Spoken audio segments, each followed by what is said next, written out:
বাংলায় এসআইআর এ আরেক ধাপ। 23 বছর আগের ভোটার তালিকা প্রকাশের প্রক্রিয়া শেষ করলো রাজ্যের সিইও দপ্তর। 2002 এ রাজ্যের স্পেশাল ইন্টেন্সিভ রিভিশন 26-এর ভোটের আগে ফের সেই তালিকায় প্রকাশ। জেলা ও বিধানসভা ভিত্তিক তালিকা প্রকাশ। রাজ্যের 294 বিধানসভারই তালিকা প্রকাশ করা হয়েছে। বাংলা এসআইআর এ আরেক ধাপ। 23 বছর আগের ভোটার তালিকা প্রকাশের প্রক্রিয়া। কথা বলবো, সোমরাজ বন্দ্যোপাধ্যায় রয়েছেন সঙ্গে। সোমরাজ, 26-এর আগে 23 বছর আগের ভোটার তালিকা প্রকাশ কেন?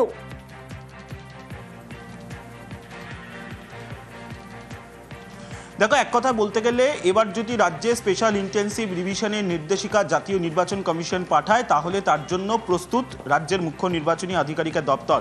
তার কারণ 2002 সালে রাজ্যে শেষ যে স্পেশাল ইন্টেন্সিভ রিভিশন বা এসআইআর হয়েছিল, সেই এসআইআর এর ওপর নির্ভর করেই বা সেই এসআইআর এর পর যে ভোটার তালিকা, সেই ভোটার তালিকার ওপর নির্ভর করেই কিন্তু এবার রাজ্যে স্পেশাল ইন্টেন্সিভ রিভিশন হবে, অন্তত তেমনটাই জাতীয় নির্বাচন কমিশনের নির্দেশিকা রয়েছে।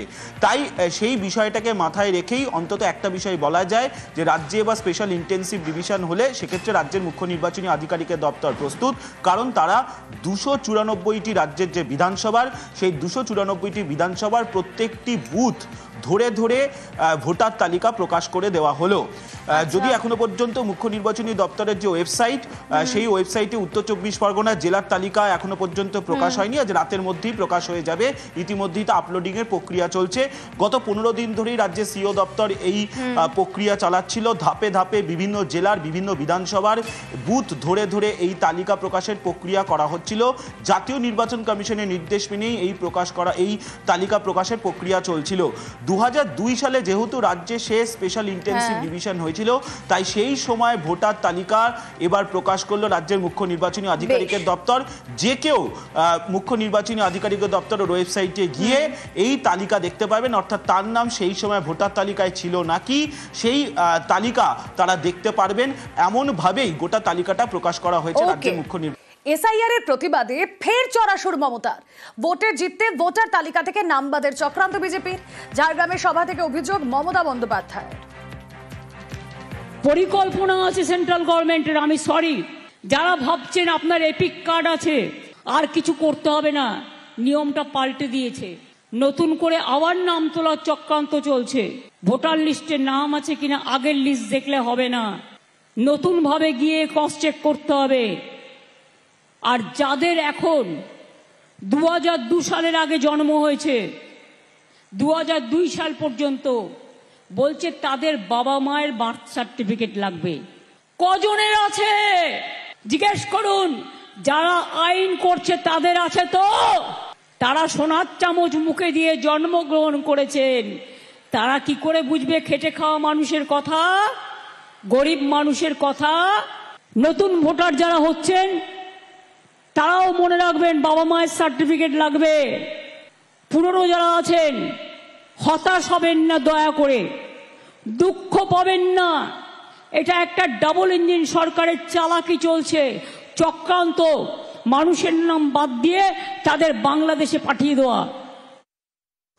এসআইআর নিয়ে সংসদে আলোচনা চায় তৃণমূল। বিজেপি চায় না, তাই এড়িয়ে যাচ্ছে। তোপ লোকসভায় তৃণমূলের দলনেতা অভিষেক বন্দ্যোপাধ্যায়। আমরা স্পিকারকে বলেছি যে আমরা চাই হাউস চলুক এবং এসআইআর নিয়ে আমরা ডিসকাশন দাবি করেছি। আমাদের এমপিরা কন্টিনিউয়াস অ্যাডজার্নমেন্ট মোশন দিয়েছে, আলোচনা চেয়েছে, কেন্দ্রীয় সরকার অ্যালাউ করছে না। স্পিকারকে বলেছি আপনি দরকার হলে সরকারের সাথে কথা বলে এসআইআর নিয়ে আলোচনা দিন। সরকারের যদি লোকানোর কিছু না থাকে আর সরকার যদি ভয় না পায়, তাহলে আলোচনা কেন আপনারা এড়িয়ে যাচ্ছেন? আমরা চাই হাউস চলুক, বিজেপি চায় না হাউস চলুক। বিজেপির কাছে জবাব নেই, উত্তর নেই, সেই কারণে ওরা এড়িয়ে যাচ্ছে। জেলা থেকে সরাসরি শুরুতে যে খবরের দিকে নজর রাখবো, বাংলা বললে বাংলাদেশি তকমার এই অভিযোগে চড়া সুর মুখ্যমন্ত্রী। ঝাড়গ্রামে আদিবাসী দিবসের অনুষ্ঠানে দিলেন বাঙালি আবেগে সার।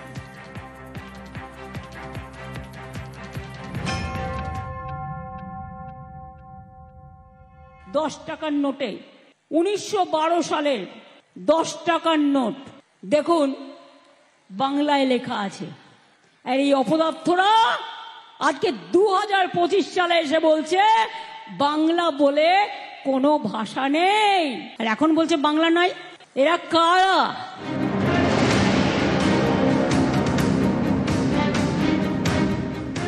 বাংলা বললেই বাংলাদেশি তকমা। দিল্লি পুলিশের চিঠিতে বাংলা ভাষাকে বাংলাদেশি ভাষা বলে উল্লেখ। দিল্লি পুলিশের পাশে দাঁড়িয়ে বাংলা ভাষার ব্যাখ্যা দেন বিজেপির আইটি সেলের প্রধান অমিত মালভিয়া। এতে বিতর্ক আরও বাড়ে। এই প্রেক্ষাপটে বৃহস্পতিবার ঝাড়গ্রামে আদিবাসী দিবসের অনুষ্ঠানে মমতা বন্দ্যোপাধ্যায়ের সুর সপ্তমে। বাংলা ভাষায় কথা বললেই বলছে তুমি রোহিঙ্গা, তুমি বাংলাদেশি। বলুন তো আপনারা, কেউ যদি অলচিকি ভাষায় কথা বলে আমি তাকে বলতে পারি তুমি এখানকার লোক না, তুমি রোহিঙ্গা? জাতীয় সঙ্গীত কোন ভাষায় লেখা? বাংলা ভাষা। ভোটার লিস্ট আর ভাষার সম্মান কেউ ছাড়বেন না।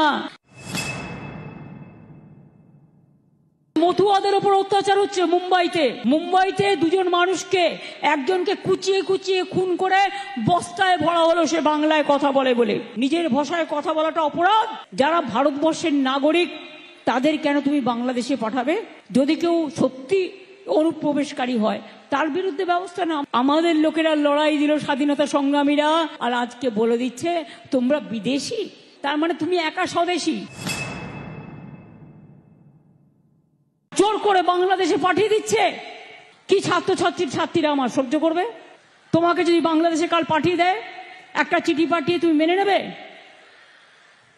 তোমরা মেনে নেবে? কি মা লক্ষ্মীরা মেনে নেবেন? মা সরস্বতীরা মেনে নেবেন? কি আদিবাসী নেতারা যারা আছেন মেনে নেবেন? বলছে বাংলা ভাষা বলে কোনো ভাষাই নেই। তো রবীন্দ্রনাথ ঠাকুর কোন ভাষায় কথা বলতেন? স্বামী বিবেকানন্দ কোন ভাষায় কথা বলতেন? রাজা রামমোহন রায় কোন ভাষায় কথা বলতেন? ঈশ্বরচন্দ্র বিদ্যাসাগর কোন ভাষায় কথা বলতেন? বাংলার বাইরে বাঙালির হেনস্থার প্রতিবাদে পথে নেমেছেন মমতা বন্দ্যোপাধ্যায়। বোলপুরের পর বুধবার ঝাড়গ্রামে বাংলা ভাষা নিয়ে মিছিল করেন তিনি।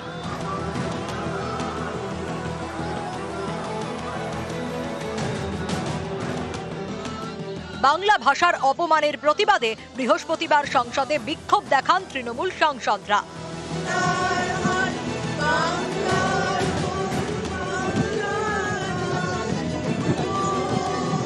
দিল্লি থেকে পশ্চিমবঙ্গ, 26-এর আগে বারবার বাঙালি আবেগের শান তৃণমূলের।